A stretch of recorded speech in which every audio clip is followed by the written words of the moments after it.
இங்க நம்ம ஹீரோ அவரோட லவருக்கு ஒரு லக்ஸரியான வீட பர்த்டே கிஃப்டா கொடுக்கணும்னு நினைக்கிறாரு. அதுக்காக ஒரு கிளாஸ் ஜார்ல அந்த கீயை போட்டு மூடி வைக்கிறாரு. இப்ப அந்த பர்த்டே ஃபங்க்ஷனுக்கு வந்து எல்லாருமே ஹீரோட கேர்ள் ஃபிரெண்டுக்கு கிஃப்ட் பண்ணிட்டு இருப்பாங்க.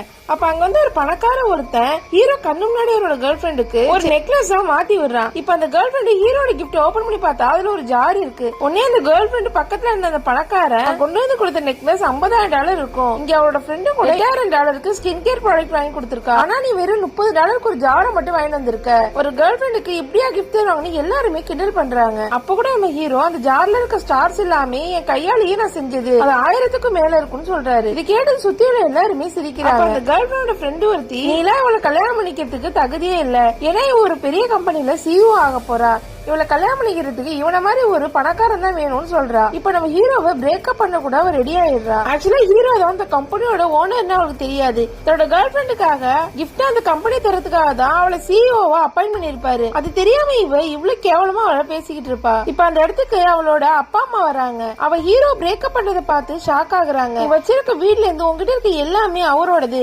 அவனதான் நாங்க மருமகனா கூட நினைக்கிறோம், உன்னால எப்படி அவனை பிரேக்கப் பண்ண முடியுதுன்னு சொல்லி சண்டை போடுறாங்க. ஆனா அவ ஹீரோ ரொம்ப கேவலமா பேசிட்டு அவனுக்கு எனக்கு செட் ஆகாதுன்னு சொல்லிடுறா.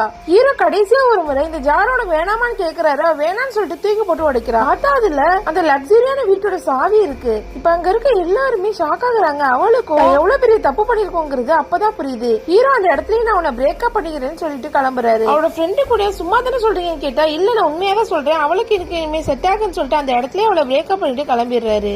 உண்மையான காதலோட பணம் தான் முக்கியம் நினைச்சவளுக்கு கடைசி எதுவுமே இல்லாம போயிடுது.